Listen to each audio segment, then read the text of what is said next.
Assalamualaikum warahmatullahi wabarakatuh. Waalaikumsalam warahmatullahi wabarakatuh. Alhamdulillahirabbil alamin wassalatu wassalamu ala asyrofil anbiya'i wal mursalin wa ala alihi wa sahbihi ajma'in amma ba'du. Rabbi shrah li sadri wa yassir li amri wahlul 'uqdatam min lisani yafqahu qawli. Bapak Ibu yang dirahmati Allah, puja dan puji syukur kita panjatkan kehadirat Allah atas segala limpahan nikmat serta karunia yang diberikan kepada kita. Shalawat serta salam semoga tercurah kepada junjungan kita baginda Nabi Muhammad Sallallahu alaihi wasallam.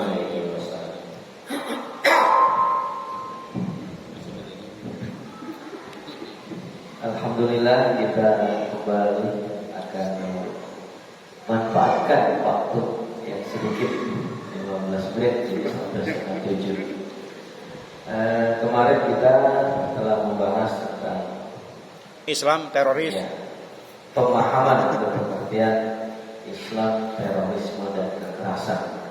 Yang intinya bahwa Islam itu sama sekali tidak mengajarkan kekerasan, apalagi mengajarkan terorisme. Ya, adapun yang selama ini kita dengar, kita lihat melalui informasi media, itu adalah framing dari musuh-musuh Islam yang ingin menunjukkan seolah-olah Islam itu adalah keras, Islam itu adalah teroris dan lain sebagainya. Tapi semuanya terbantahkan ya dengan dalil-dalil dan apa yang ditunjukkan di dalam ajaran Islam, bahwa Islam itu sama sekali tidak mengajarkan kekerasan. Nah, oleh karena itu pada pertemuan sekarang kita akan membahas toleransi Islam terhadap pemeluk agama lain. Nah, berarti Islam itu pada dasarnya itu mengajarkan toleransi. Baik. Prinsip kebebasan beragama, sikap toleran dalam kehidupan beragama dapat terwujud manakala ada kebebasan dalam masyarakat untuk memeluk agama sesuai dengan keyakinan.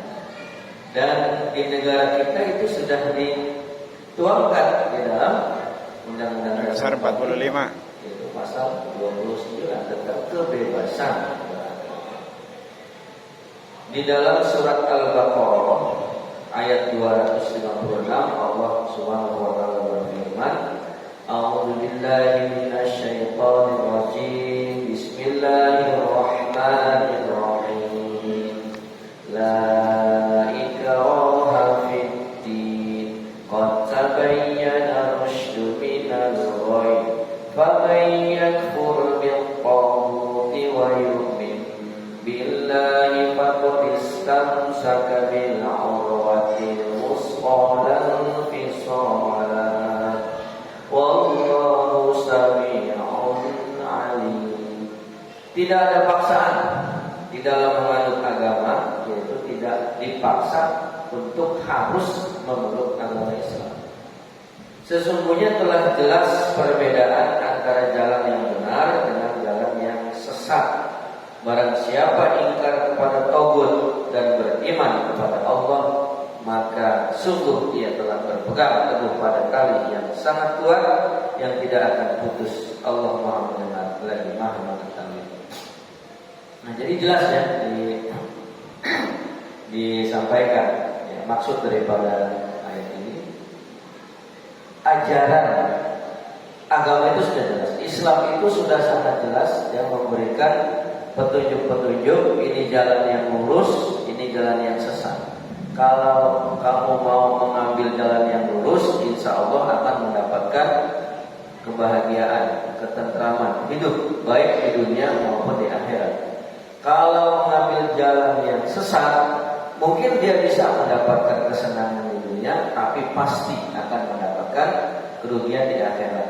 tapi juga tidak menutup kemungkinan kalau dia memilih jalan sesat. Sudah sengsara di dunia, sengsara pula di akhirat. Nah, itu udah rugi 2 kali. Nah, di sini dikatakan barang siapa yang ingkar kepada tauhid, ya tauhid itu selain Allah yang mereka jadikan panutan, jadikan sesembahan, jadikan pelindung, dijadikan cara untuk menjalani hidup. Pokoknya selain yang diajarkan atau selain Allah, nah itu tauhid. Makanya kalau yang aliran keras itu ketika ada negara yang tidak berlandaskan Al-Quran dan Sunnah disebutnya tauhid. Ya kenapa? Karena tidak berlandaskan Allah, gitu kan?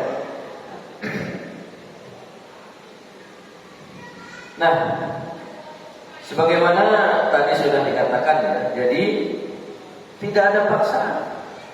Agama Islam itu sudah memaparkan sejelas-jelasnya. Ini tata cara yang bisa dijadikan sebagai pedoman hidup, dan ini nanti akibat-akibat atau ganjaran-ganjaran yang akan diterima oleh orang-orang yang mau menjadikan Islam sebagai akidah dan pedoman hidupnya. Dan sebaliknya, apabila ada orang yang mengambil selain Islam dan selain Al-Quran sebagai pedoman hidupnya, maka di dalam Al-Quran pun sudah disampaikan akibat atau konsekuensi yang akan diterimanya. Nah, di dalam surat Yunus ayat 99 dan 100 kembali Allah menegaskan, walau syaa rabbuka la amana man fil ardi kulluhum jami'an afa anta tukrihun nasa hatta yakunu mu'minin wa ma kana li nafsin an tu'mina illa bi idznillah wa yaj'alur rijsa 'alal ladzina la ya'qilun. Dan jika Tuhanmu menghendaki tentulah beriman semua orang di bumi seluruhnya, tetapi apakah kamu hendak memaksa manusia agar mereka menjadi orang-orang yang beriman? Dan tidak seorang pun akan beriman kecuali dengan izin Allah, dan Allah menimpakan azab kepada orang yang tidak dia mengerti. Nah, jadi kalau Allah Subhanahu wa taala itu mau, ya dengan mudah sekali, ya. Dia cukup mengatakan, hai orang-orang seluruh di dunia yang aku ciptakan, beriman kalian kepadaku. Ya beriman semuanya. Tetapi kenapa Allah tidak melakukan hal itu? Karena Allah menciptakan manusia dengan berbagai kelebihan. Kelebihan yang paling utama adalah akal, pikiran. Disitulah manusia dipersilakan untuk mengeksplor ya akal pikirannya. Ketika Allah sudah menyampaikan kebenaran-kebenaran, nah tetapi ketika manusia itu masih tidak mau, berarti ya itu memang sudah menjadi pilihannya. Yang sangat kita ketahui kan pemikiran orang-orang Yahudi, ya kan? Orang Yahudi itu tahu persis. Dia tahu kalau ajaran yang benar itu adalah ajaran agama Islam, tetapi dia tidak mau menjadikan Islam sebagai akidah. Contoh yang sangat ironis, beberapa waktu lalu kita dengar informasi bahwa mereka membudidaya pohon gorkot. Pohon gorkot itu adalah yang berdasarkan hadis Nabi, satu-satunya pohon yang nanti akan melindungi orang Yahudi di akhir zaman. Karena semua benda yang lain ketika terjadi peperangan antara umat Islam dengan kaum Yahudi, semua benda baik makhluk hidup maupun makhluk mati akan membela umat Islam dan menunjukkan di mana orang Yahudi. Satu-satunya pohon atau tempat yang bisa dijadikan sembunyi adalah pohon gorkot. Maka dibudidayakan. Itu artinya apa? Percaya. Mereka percaya sama hadis Nabi, sama apa yang dikatakan oleh Rasulullah. Nah, di sini nanti kita bisa bersembunyi kan. Tapi kalau saya melihat, ya bodohnya lagi. Kan kalau dia percaya sama hadis Nabi, kenapa hanya percaya sepotong-sepotong saja? Kenapa hanya yang itu yang dia percaya? Kenapa yang lainnya dia nggak percaya? Yang jelas-jelas mengatakan bahwa di akhir zaman nanti akan terjadi peperangan, hanya terjadi dua kubu, yaitu antara Islam dan Yahudi, di mana nanti Yahudi pun akan dikalahkan dan Islam akan boleh kemenangan. Kenapa nggak ke situ? Dan ada lagi peneliti profesor dari Yahudi yang meneliti sejarah perkembangan agama Islam dari pertama kali agama itu di risalah agama diturunkan oleh Allah kepada para nabi sampai terakhir. Ternyata dia mengatakan bahwa pada dasarnya agama yang diturunkan ke dunia itu semuanya adalah agama Islam. Itu profesor Yahudi melakukan penelitian sejarah. Tapi dia tetap gua mah nggak mau ke Islam. Nah, itu di situ. Nah, di situ itu makanya juga memang sudah dijelaskan dalam Al-Quran, sami'na wa asayna. Kami mendengar, tapi kami nggak mau ngikutin gitu. Bahkan di dalam kitab Taurat sendiri pun disebutkan bahwa orang Yahudi itu mengenal Nabi Muhammad itu seperti mereka mengenal anak. Jadi memang dia tahu nanti akan lahir Nabi akhir zaman di kota Mekah yang akan menjadi penutup para nabi, yang akan menerima wahyu Al-Quran dan akan membenarkan seluruh ajaran-ajaran sebelumnya yang sudah diseleweng-selewengkan. Tetapi mereka tidak mau menerima. Walaupun ada sebagian kecil para rahib-rahib Yahudi yang mau menerima itu sebagai kebenaran. Salah satunya yang paling terkenal adalah yang menjadi sahabat Nabi, yaitu Ka'ab al-Ahbar, yang mereka dia itu anak rahib Yahudi yang akhirnya dia memeluk Islam. Baik. Nah, dalam kaitan itu di surat Al-Kahfi ayat 6 Allah Subhanahu wa taala berfirman, "Fala'allaka baqi'un nafsaka 'ala asarihim illam yu'minu bihadzal hadisi asafa." Nah, ini dianjurkan kita menghafal minimal 10 ayat. Jadi usahakan 10 ayat ini kita hafal karena fadilahnya luar biasa. Dan kalau bisa di malam Jumat ini dijadiin bacaan sholat di Al-Kahfi. 10 ayat aja di depannya. Yang diutamakan itu 10 ayat pertama dan 10 ayat terakhir. Jadi rakaat pertama 10 ayat pertama, rakaat kedua 10 ayat terakhir. Boleh ya kan? Yang bagus ya dihafal semua.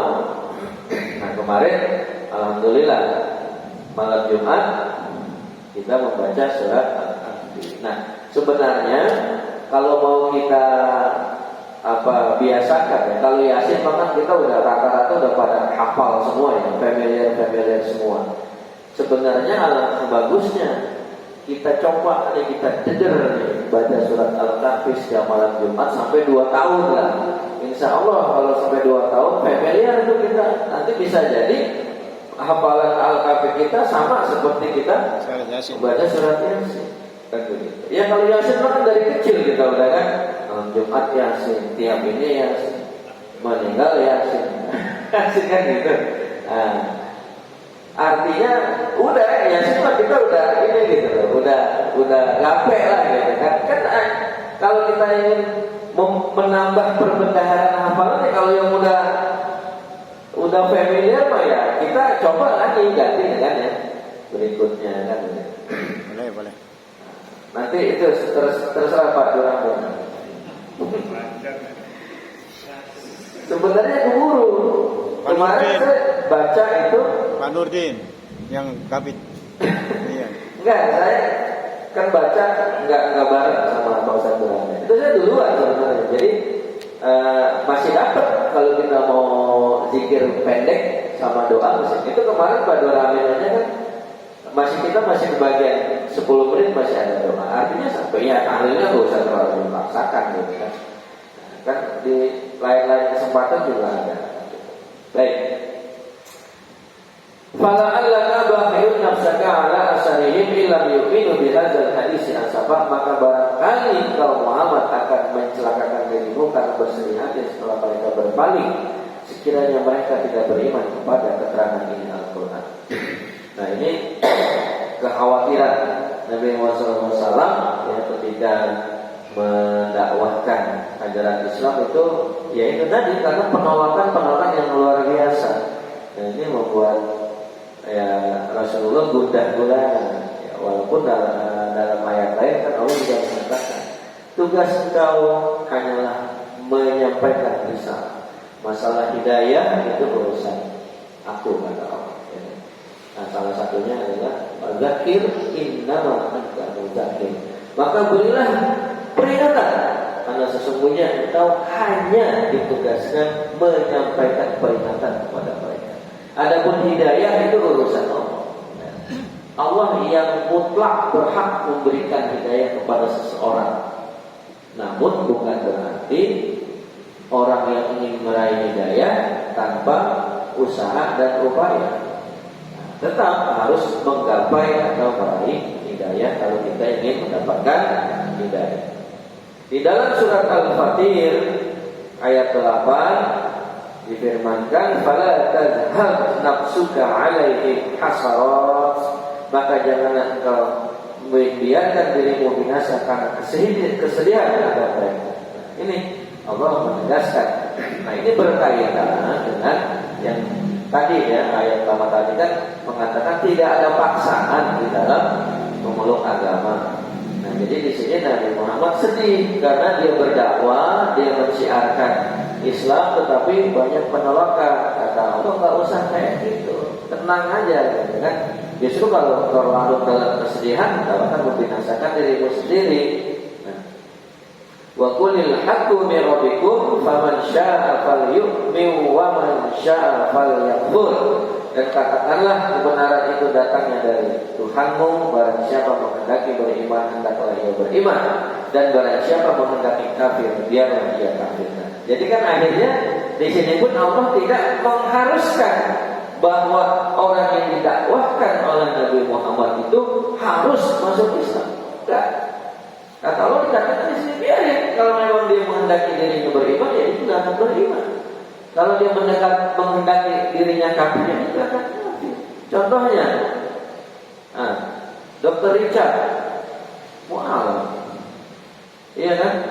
Padahal dia tadinya Kristen yang Kristen atau Buddha, ya. Pokoknya non Muslim lah. Dia di Corbusier. Itu melalui pembelajaran yang sangat panjang. Jadi Corbusier kalau nggak ada 8 tahun dia mempelajari Islam, ke Daun Tauhid, ke AAG, bolak-balik, tapi nggak Islam gitu. Sampai pada saat dia nikah yang pertama dengan istri yang notabene seorang muslimah, dia tetap nggak Islam. Nah, akhirnya hidayah itu datang. Ya, ketika dia mempelajari, itulah kalau orang mendapatkan hidayah dengan latar belakang dari mempelajari ya, kebenaran Islam, dari studi dan lain sebagainya, itu biasanya mantap, gitu kan? Nah, beda kalau orang yang karena mau nikah sama istri perempuan, benar ikut aja dulu lah, gitu kan, nanti kumaha engke kan, gitu. Gimana ntar, gitu kan? Itu banyak yang balik lagi, kayak begitu. Tapi ada juga yang akhirnya dia juga mendapatkan hidayah.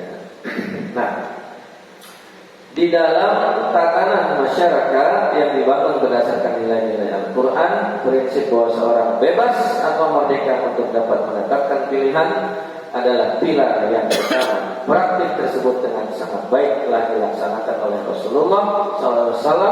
Sepanjang dakwah Nabi SAW tidak pernah terdengar bahwa Nabi memaksa seseorang agar masuk Islam. Kan yang kita pelajari di dalam sirah Nabawiyah di Madinah itu kan bukan hanya umat Islam yang memeluk agama itu, ada Yahudi, Majusi juga ada, ya kan?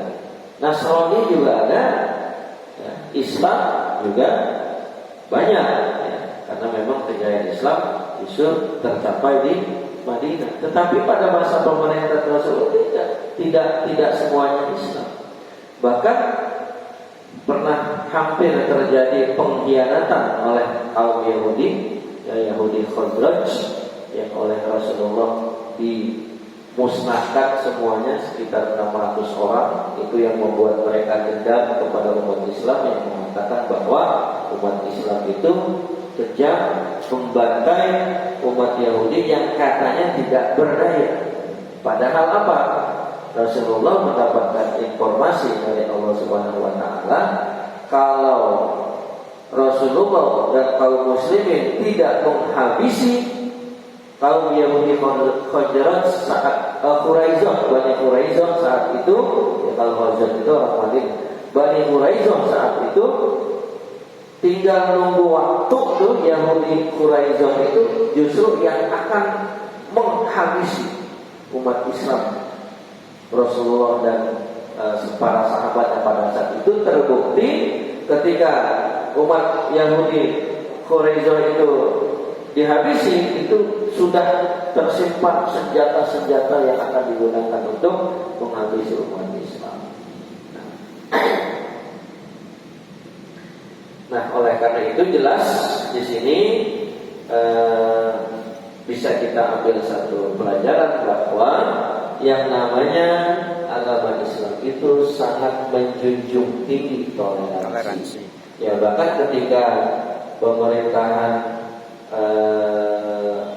Umar bin Khattab, ketika ia mengambil alih kekuasaan Palestina di Al-Quds itu mereka Umar itu tidak memaksakan orang-orang yang non-muslim itu harus masuk. Silakan, cuman ada syaratnya.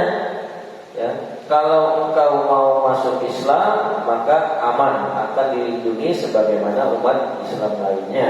Kalau engkau tidak mau terima Islam, engkau mau memilih yang kedua, kalau engkau tidak memilih Islam tapi ingin tinggal di sini, ikuti aturan, bayar jizyah, bayar pajak, maka dia akan mendapatkan perlindungan juga.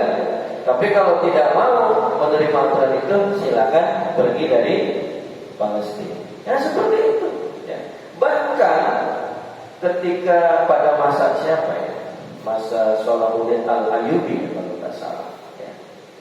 Itu penguasa Kristen di Palestina pada saat itu hanya mau menyerahkan tampuk kekuasaan kepada umat Islam yang saat itu sebenarnya orang Yahudi juga ingin menguasai Al-Quds. Itu menunjukkan bahwa mereka lebih percaya kepada ajaran Islam.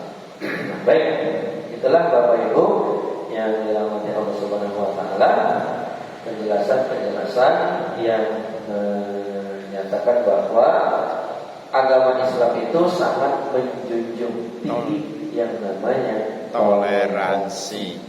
Baik toleransi beragama maupun toleransi dalam kehidupan bermasyarakat. Semoga ini menjadi bahan perenungan bagi kita dan bisa kita aplikasikan di dalam kehidupan bermasyarakat. Kita tunjukkan toleransi yang diajarkan dalam agama Islam. Tadi saya nyebut jizyah pasal bukan syarat pemungutan jizyah yang nanti kita bahas. Mudah-mudahan bermanfaat. Amin. Kita tutup dengan doa kafaratul majlis. Subhanallahumma wa bihamdika asyhadu an la ilaha illa anta astaghfiruka wa atubu ilaik. Taufiq wal hidayah. Wassalamualaikum warahmatullahi wabarakatuh. Waalaikumsalam warahmatullahi wabarakatuh.